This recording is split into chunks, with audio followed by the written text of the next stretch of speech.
құрсағында көтерді. Одан кейін сені екі жыл бойы емізіп жүрді.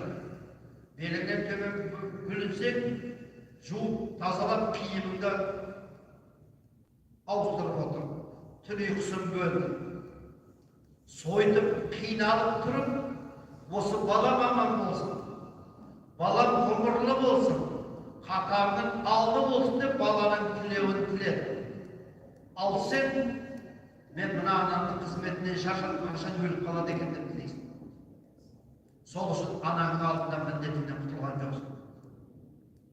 Ана баланың тілеуін тілейді, ал бала ше.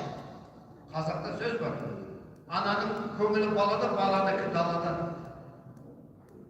Сондықтан біз ата-анаға қаншалықты қызмет қылсақ та, олардың қасындағы міндетімізден артық істей алмайды екенбіз.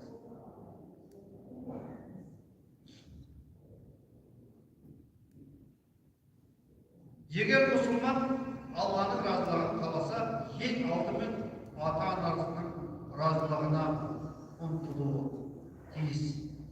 Себебі пайғамбар алейхиссалату вассалам өзінің мүбәрак хадисінде радияллахи фи ридал валидейн ва сахатуллахи фи сахатил валидейн. Алланың разылығы ата-ананың разылығында, Алланың ашуы ата-ананың ашуында деп айтқан екен.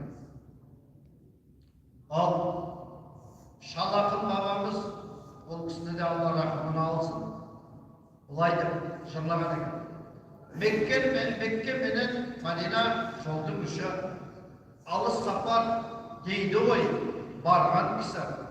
Ата менен анаңды құрметтесең, Мекке болып табылар үйдің іші. Яғни ата-ананың разылығын тапсаң, солардың батасын алып, разылығын алсаң, құлшылығын қабыл болған, қателік, кемшілік, күнәлардан кешірілгені. Қажылыққа барған адам анадан жаңа туған нәресте дейді, күнәдан тазарады. Меккеде оқыған бір намазыңыз, басқа жерде оқыған 100 мың намазыңыз бар. 100 мың намазыңыз, қарап отырсаңыз, 55 жылдық намазға тура келеді. Міне сол 55 жылдық намазыңыздан Меккедегі бір намазыңыз. Уағыз естіліп тұр ма, жұма уағызы? Сондай естіліп тұрса реакция қалдырыңыздар. Естілмесе шыға берем. Міне осыны бекзеп, шалақын атамыз өлең жағынан осыны деген. Пайғамбар алейхиссалату вассаламның заманында өмір сүрген. Пайғамбар алейхиссалату вассаламның заманында өмір сүрген, бірақ пайғамбарымызбен бұл жалғанда жолығу оған бұйырылмаған.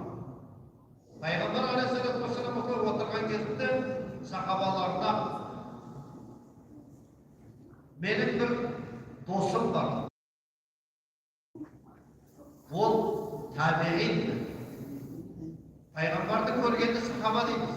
Сахабаларды көргенде табиғин деп айтады. Менің заманымда досым бар. Ол табиғин. Міне соны кездестіріп батасын алған адам бақытқа жетеді. Сахабалар айтқан, я Расулаллах, қалай? Пайғамбарымыз оны көрген жоқ. Бірақ көрмесе де сол табиғиннің түрін, түсін сипаттап берді. Бұл кім дегенде Уайс ибн Амр әл-Қарани. Уайс ибн Амр әл-Қарани. Уайс әл-Қарани пайғамбардың заманында өмір сүрген. Қарт анасы бар. Қарт анасының көзі көрмейді. Уағыз естіліп тұр ма, жұма уағызы? Уайс әл-Қарани Реакция қалдырыңыздар, естілсін. 5 уақыт намазы қаза кетпейді. Жерді дәлетсіз баспайды. Алдында қашан да Аллаға деген шүкірлігі бар.